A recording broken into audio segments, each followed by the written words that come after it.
The Warrior. It's been serving the British Army since the 80s. But this one's different. The Legacy Warrior was on duty in both Iraq wars and the conflicts in Afghanistan, Bosnia and Kosovo.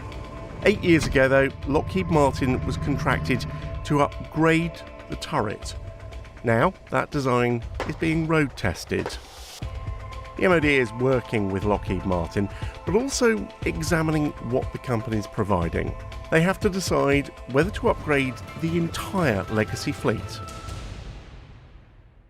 The Warrior is designed to get infantry sections onto an enemy position and seize and hold ground, working very closely in conjunction with the vehicle. The vehicle and the section inside it is a system, whether the section is in or out of the vehicle. That's the difference that Warrior makes. To hold and seize ground, you need more than software. You need serious military hardware. From 2011 to today, we've gone through a whole series of designs, proven the designs on paper, proven designs through modelling, and now building and proving our design works on activities such as this. For security reasons, we can't show you inside, but the new digitised turret means big change. You know what the Warriors look like. How different does this look? So if you think about Legacy, the turret is a bit larger.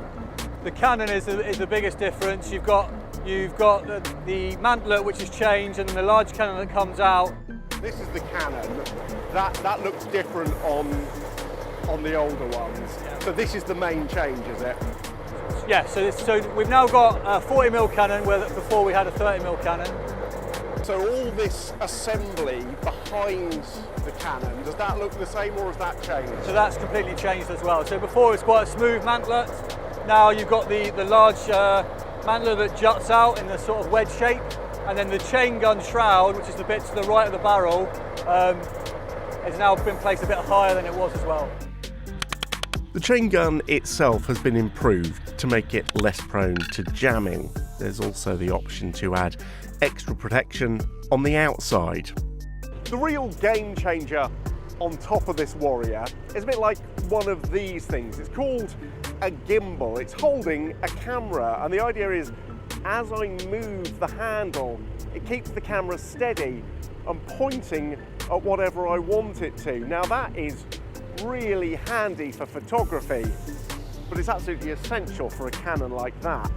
You are working for the Army with Lockheed Martin testing this. How are you finding this vehicle is performing? It's an absolute game changer, to be honest, compared to what we had before. We could never fire on the move the main armament on the Legacy Warrior. Now we've got that capability. I mean, with a stabilised cannon as well, with Legacy before, you'd look through your sights and all you could see, you know, if the driver slammed on his brakes, all you could see was ground and then sky. Now, because it's stabilised and the vehicle can be moving, that gun just stays on that target, and the sight picture inside is just steady. As well as firing on the move, the main cannon is bigger and it fires a different kind of ammunition. There are various types of cased telescope ammo. The manufacturers say that means fewer rounds for the same result. Effectively, a bigger bang. So we've got a HE airburst and the better penetrator for the AP round that we've now got as well. Inside the turret, the cognitive burden, if you like, from the commander side has gone away, because all he's got in front of him are the screens, and he interacts with the screens rather than having to reload every 3 rounds and think about what's inside the gun like you would do on the Radin cannon. This one is easier to use and interact with. Time will tell whether the turret upgrade can achieve its aim, that is, keeping the vehicles in service until the middle of the century.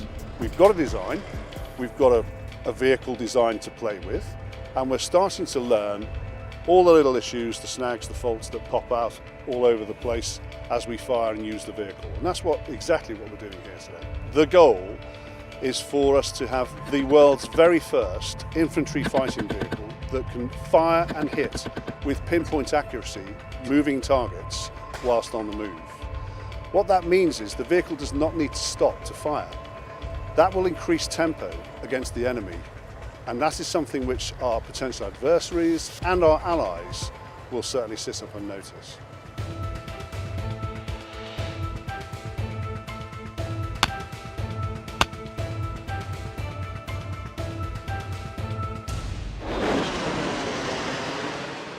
If you enjoyed watching this video, don't forget to like and subscribe to our channel.